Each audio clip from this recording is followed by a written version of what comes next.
Graça e paz, meus irmãos. Mais uma vez estamos aqui reunidos para dar continuidade à nossa leitura do livro de Atos. Como os irmãos já sabem, nós estamos aqui incentivando a leitura bíblica através da leitura do livro de Atos na nossa igreja. Meu nome é Ronaldo Luquini, sou pastor da primeira igreja batista renovada em Itanhaém. Estou aqui com você, meu irmão, minha irmã, para incentivar a sua leitura bíblica, por sabemos que através da leitura bíblica ela pode mudar a sua vida, o seu jeito de falar, as suas atitudes, as suas ações, e você começa a viver uma vida regrada no amor e no perdão. Mas vamos lá, sem mais delongas, vamos começar pelo capítulo de número 15. Hoje, dia 15, vamos começar no capítulo de número 15. E diz a respeito de uma reunião em Jerusalém, como se fosse um pequeno concílio em Jerusalém. Alguns estudiosos dizem que esse capítulo de número 15 do livro de Atos foi um divisor das águas entre a igreja. Por quê? Porque começaram a haver algumas discussões, como se, vamos ver no livro, no versículo de número 1, diz assim: alguns homens foram da região da Judéia para a cidade de Antioquia, e começaram a ensinar os irmãos que eles não podiam ser salvos se não fossem circuncidados como manda a lei de Moisés. E o versículo 2, Paulo e Barnabé não concordaram e tiveram uma discussão muito forte com eles a respeito disto. Novamente, a respeito da circuncisão. Eles queriam que todos aqueles não judeus que eram convertidos, eles passassem pelo processo da circuncisão. Circuncisão era algo direcionado aos judeus pela lei mosaica, e eles acreditavam que se fosse para eles se tornarem seguidores de Cristo, o certo seria eles também estarem circuncidados. E aí ele teve essa grande discussão com Paulo e Barnabé, sendo totalmente contra, e eles foram instruídos pela igreja de Antioquia ir até a igreja de Jerusalém falar com os apóstolos a este respeito. Irmãos, há um grande transtorno aqui, porque aqui eles começaram a questionar se a fé de Jesus sem a lei, sem as obras da lei, seria uma fé salvadora verdadeira.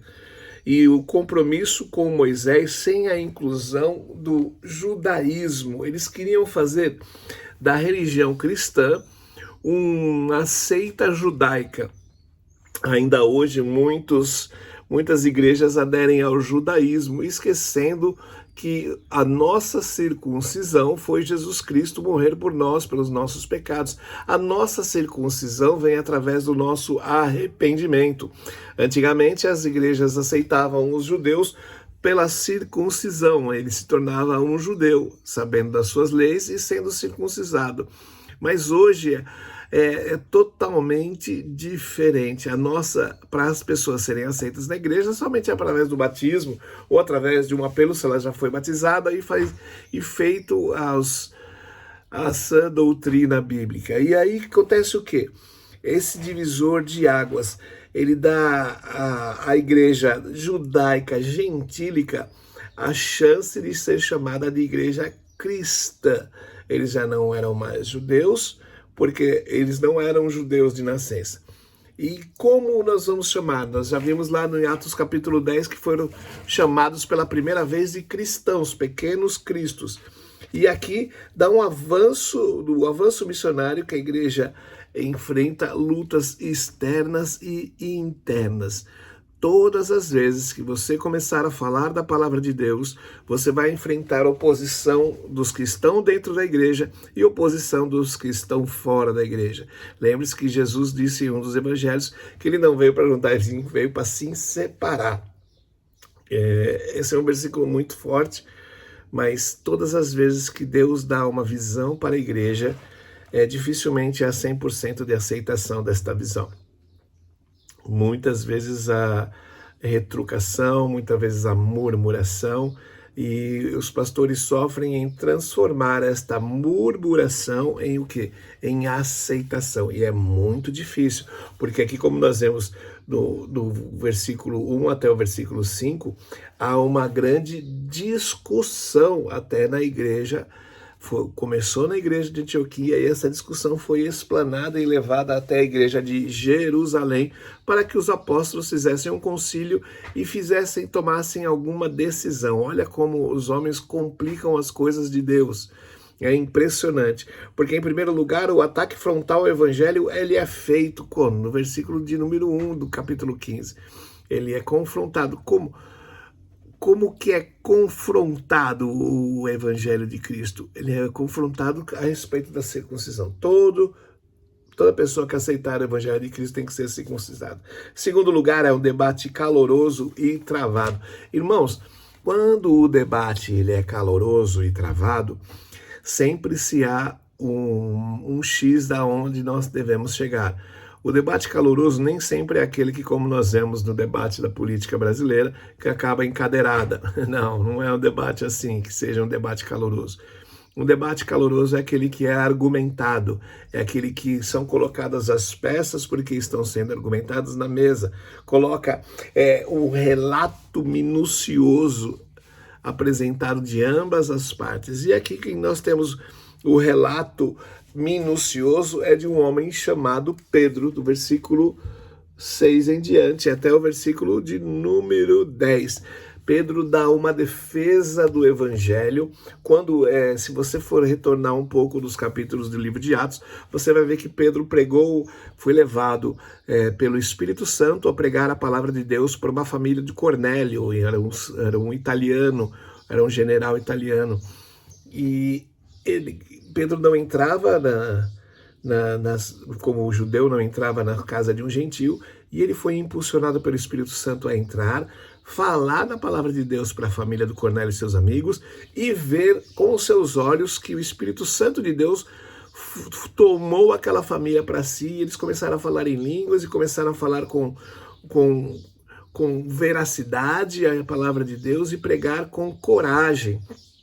E isso iniciou-se por Pedro. Olha que coisa linda e maravilhosa. Pedro era um judeuzão mesmo, todo ortodoxo, e Deus começou por Pedro e depois passando para Paulo. E já sabia que isso ia acontecer lá na frente, com essa discussão, não entre Pedro e Paulo, mas com essa discussão interna da igreja, se era certo ou não. E Deus colocou Pedro como divisor de águas da nossa igreja, para que ele falasse com veracidade na frente dos seus irmãos o que era para ser feito. Deus escolheu Pedro para abrir a porta dos gentios, Deus enviou o Espírito Santo aos gentios e Deus eliminou a diferença. Como assim? Removendo o jugo da lei. Exatamente, eles removeram o jugo da lei.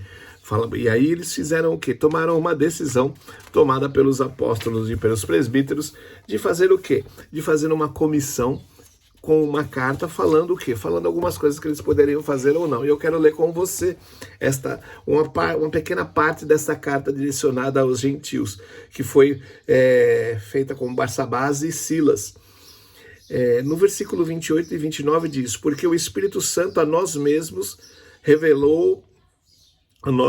revelamos, não por força da carga de vocês, a não ser por essas proibições que são de fato necessárias. Quais seriam as proibições que até hoje afetam as nossas igrejas?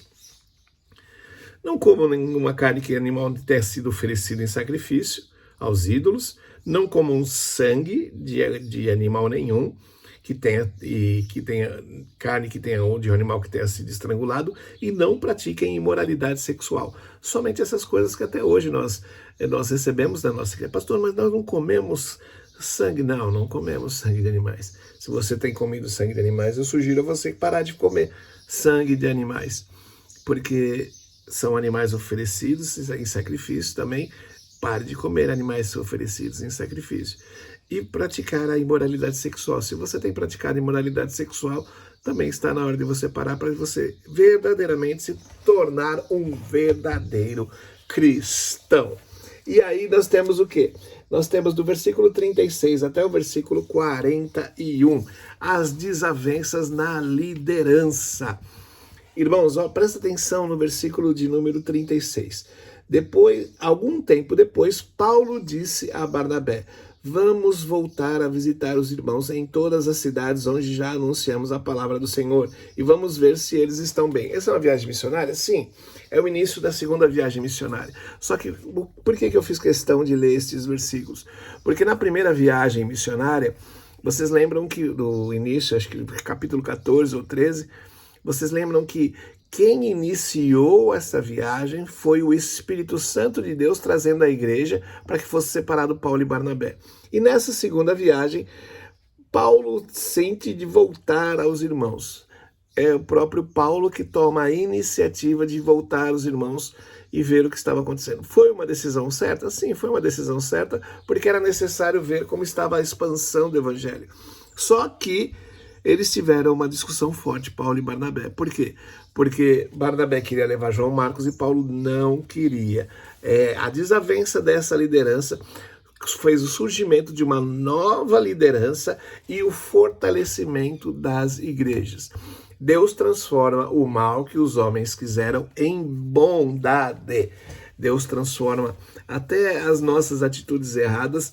Ele faz com que a condução do programa missionário continue, porque a porta que Deus abre nem sempre nos conduz por um caminho fácil, mas sempre vai ficar aberta. A porta que Deus abre vai passar, nós vamos passar com grandes dificuldades, com sangue, suor e palavras, mas continue falando a respeito daquilo que Deus tem colocado no seu coração.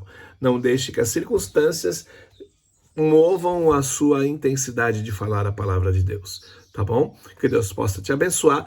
Amanhã nós estaremos com o capítulo de número 16, em nome de Jesus. Que Deus o abençoe nessa tarde, em nome de Jesus.